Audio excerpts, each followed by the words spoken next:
The Seventh Seal, a journey into silence and meaning. Step into a different time and into a different kind of cinema, where the light falls like confession and silence speaks louder than words. The film itself informs a lot of our culture in ways that aren't always necessarily obvious. I think it's important for us to look at this movie in a different way than we have before. I'm sure you're familiar with some of the tropes that come from the movie, but perhaps you should see the source. Let's take a look at a part of the movie that's significant. And kind of like we're looking at most of the characters in the movie as different voices within Bergman's psyche. As has been said, we are not one, we are many. And it's also been said our mind is more like a committee, and we have different personas, different selves, and it goes beyond just the person you are at work and the person you are playing golf.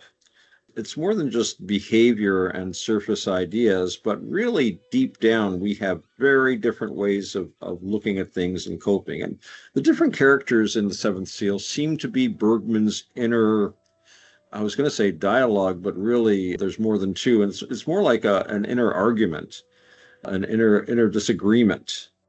For Bergman, this was no abstraction. He was ill, physically and spiritually, recovering in body and broken in soul. It was during this crisis that he turned to a medieval image from his childhood. Death, pale and calm, playing chess with a man on the edge of eternity. He is trying to cope with something that has really shattered his world. And there's nothing like trauma to make us pay attention. So Bergman was suddenly paying attention to himself and creating the character of Antonius Block, a man whose own world has been shattered and has forced him to suddenly see himself clearly for the first time. And he has a conversation with death, an interaction with death. And it's this conversation in which we have, I think, Bergman actually talking with something outside of his own head. Death represents the one reality outside of the mind. You can argue that everything we do, it's all a product of our mind. The mind comes first. Our reality tunnel is such that whatever we look at is going to be looked at through the grid of our understanding, of our emotions, of the way we have been trained to look at things by our society, by our past, by our language, by the words, the very words we use are going to in some way influence the way we think about something. Death is the one reality that you come up against that shatters all those illusions. When death comes, we look at it with a face of surprised recognition, as William S. Burroughs said. Death, I think, in this movie is Bergman actually turning outside of himself for the first time. Remember, Antonius talked about how he just spent all his life just living in his own head, basically. Words to that effect. And a tale told by an idiot, full of sound and fury, signifying nothing, as a great writer once said. So I think that if we take a look at what Bergman is saying through Antonius Block to death, and they all interact with death, especially at the end of the film, where you have that tableau, and these are all of his inner characters. These are all of his inner ways of looking at things, because we are different people. We look at something one day, 1 hour, and we have this entirely different attitude to it. We can look at something and say, this is a challenge. I can rise to this, and who knows what opportunities might come up. But then we can look at it again and say, this is hopeless. Why am I wasting my time on this? Why don't I just throw it all aside and do something else? And we can look at it again and just be horrified. How can I do this? How can I be doing this? So facing death, the thing that you have to face, and the thing that Antonius was simply not prepared for, and he thought he was. He had been prepared by his society to live in his society. But when the shell of that society is cracked and the yolk and the white runs out, you got to figure out what the heck is this frying pan I'm in all of a sudden. So I think what we need to do and what we're going to do is to try to get a handle on what's going on in this film by looking at the interactions that Antonius Bloch is having with death. I think these conversations and these interactions are going to be the key to understanding at least part of what's going on here. And this is by no means meant to be a definitive statement of what the movie, quote unquote, means. Like all great works of art, it means a lot of things, and it means them all at the same time. And a lot of things that we simply don't see, a lot of things that Bergman himself didn't see. All great art transcends the artist's understanding of it. Death is not a villain here. He is patient, almost polite, but he cannot be bargained with. The chess game becomes a metaphor for life, for delay, for dignity in the face of loss. We all play it in one way or another. Oscar Wilde, who was a very wise man, said something to the effect that artists are not the best people to talk to about their art. They simply can't understand it properly. They're too close to it, and they're artists. That they create the art, but that doesn't mean they understand it. And so, argued Wilde, the need for the critic. He felt that the critic was actually a very important part of the artistic process. The critic is the one who's able to see clearly what the artist's done when the artist can't see for themselves. And I think we've all seen that with works of art that the author probably had no idea of certain things, and yet you and I can read something. Heck, I read Shakespeare, which was written many hundreds of years ago, and I see things that are very relevant to things that are specific to the 20th and 21st century. So all great art transcends the artist. So we're going to try to focus on something that can provide us with a very important key to understanding how this story can be resolved. Because I think when we watch The Seventh Seal, there is a resolution, but I'm not sure if we understand it very well. Every scene in the movie has the presence of death in one way or another, symbolically and sometimes quite literally. This brings it back to the viewer and forces us to look at this one thing that really wakes us up. And when he appears right at the beginning of the film, that face of shocked recognition that Antonius Bloch has, he knows exactly who it is. He's startled, but he also knows. And his body is afraid, but he is not. I love that line. Listen closely to the silences. Watch how the light moves. Let the questions echo. And perhaps, like the night, you'll hear a whisper, not from above, but from within. But it is interesting that death appears after he has prayed, and after, in fact, he had a very foreshortened prayer. And when instead of praying, he goes to the chessboard to try to demonstrate agency, he's not saying, not my will, but thine be done. He's saying, my will be done. And that can hit a person really hard.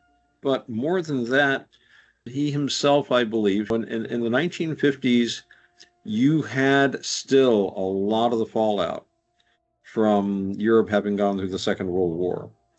And let's see, he was born in 1918. That was the end of the First World War. So he grew up in a world which had as part of its mythology that we had fought this war to end all wars, that there were not going to be any more wars in Europe because we had this new international system and this and that and the other thing. He was very secure and safe within his little world, and of course raised up a very religious person. He's living in the religious worldview, which coincides quite well with the social worldview of now we're going to have peace on earth, goodwill to men, yada yada, God bless us everyone. And then suddenly World War II happens. And I know you went through a war, but you did not go through carpet bombing and the famine and the horrible conditions. And I've told the story often, and I'll tell it again, of my aunt who was a small child in Germany during the war. And when I asked her what her clearest memory of those years was, she just replied without missing a beat, rubble. As far as the eye could see in every direction, nothing but rubble. This is destruction on a scale that very few of us have experienced. The film follows his journey through a world on the edge of collapse. Along the way, we meet his loyal squire, a troupe of travelling actors, frightened peasants, a silent woman accused of witchcraft. It's not a quest for victory. It's a pilgrimage of questions. Bergman's world had definitely been shattered in many ways. And of course, this calls into question his religious beliefs. His ideas about religion and society were at least very much one thing. Add to that the fact that he's in his late 30s. You don't think about death so much when you're young because you've got so much life energy flowing through you. That's one of the reasons why young people take so many chances. They really are not convinced of their own death. But anyone that even went through World War II peripherally, you are reminded of death. And that might be one of the reasons why he chose the Middle Ages, which was a time when death was omnipresent. They didn't just hide dying and dead people away. People died in front of you. And especially the plague, again, something that wiped out, according to some estimates, more than half the population. It's his response. It's his intellectual reaction to this. And in part, he explores other people's reactions, like the flagellants, who are simply throwing a temper tantrum, really. I think it's like, God, pay attention. God, you're not looking at it. And the priest there going on about, you're all gonna die. It's just a scream of anger. It's not prayer and this and that. I'm reminded of the Buddhist story of and I'm sure you're familiar with it, the king when the Buddha says to him, what if I told you there was a mountain coming from the north, crushing everything, destroying everyone and everything, and another one from the south and the east and the west? And the king said, well, what could I do but try to meditate and get my mind right and practice the Dhamma? And of course, the Buddha replied, well, there are these mountains coming, illness, aging, and death, and so forth. These things are inevitable. But until we actually see the mountain and look at it with that face of shocked recognition, we tend to ignore it. So this is his mind, which is still young enough to remember the immortality of youth, being brought to the threshold of recognizing mortality and having enough time before him for him to worry about it, for him to consider it, and for him to still say, what can I do with my life now? Like Antonius Bloch, who simply wanted a few more days so he could do something meaningful, something other than something just playing a game inside of himself, not just a mental taking on an identity in a world of experience in his own mind, but rather looking outward and doing something that he can be proud of, something meaningful. The complete opposite of what he was describing to death when he thought he was a priest. In a world still haunted by war, by plague, by division, this film still offers a mirror. Not an answer, but a space to ask the question well. It's Ingmar Bergman trying to wake us up to what he sees too. And maybe that's cruel. Maybe he's an artist, and an artist has to create their art, has to communicate these things. I forget who said it. I think it was Kurosawa who said, being an artist means never turning away from things, always looking at things, never turning away, which is a very frightening thing to do. And here Bergman does not let the audience turn away. Not all in the film are noble. The squire is cynical. The townspeople are afraid. The world is absurd and cruel. There is no reward for virtue, no clear punishment for sin. This is a world without easy answers, which makes the night's search all the more tragic and all the more human. We can fortify ourselves with, philosophy, introspection, preparing ourselves mentally and emotionally by whatever means. He found that Christianity no longer provided him with the tools he needed to face this. And many of the tools, again, even in the church, were about ignoring that. The church, as the church is, have moved far away from what they were in the Middle Ages. Someone pointed out that rather than railing against the 7 deadly sins, the 7 deadly sins are, for the most part, very necessary for a successful capitalist society.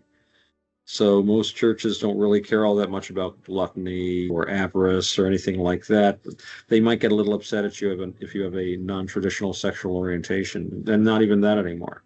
What is left of a church after that but a social club? Antonius Block is not a man without faith. He's a man tormented by doubt. I want knowledge, he says, not faith, not surmise, but knowledge. He prays, he pleads, he listens into the void, but God does not answer. It is this silence that haunts the film, not just death, but the absence of meaning. And for a film made at that time, the idea of pushing death was very shocking, because even not so much now, but in the 50s, the whole point, death was very taboo, perhaps especially since so many people had gone through so much of it.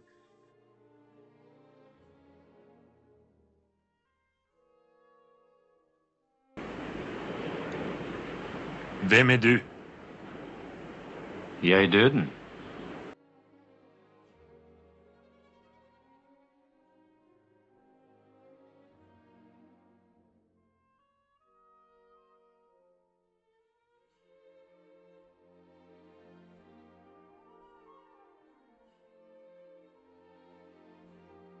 We've had a really, really fantastic talk.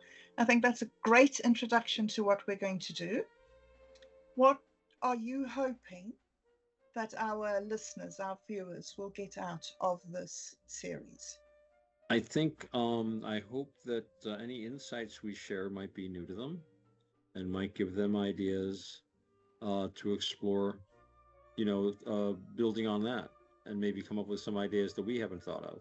Because I find that when people discuss things like this, I like to listen to other people's ideas on the subject. They're not the ones I'm having, but they can illuminate those ideas and give me a new angle, a new way of looking at the film. So maybe what I'm hoping for is that we'll be able to give people a different way to look at the film, enrich their experience of it.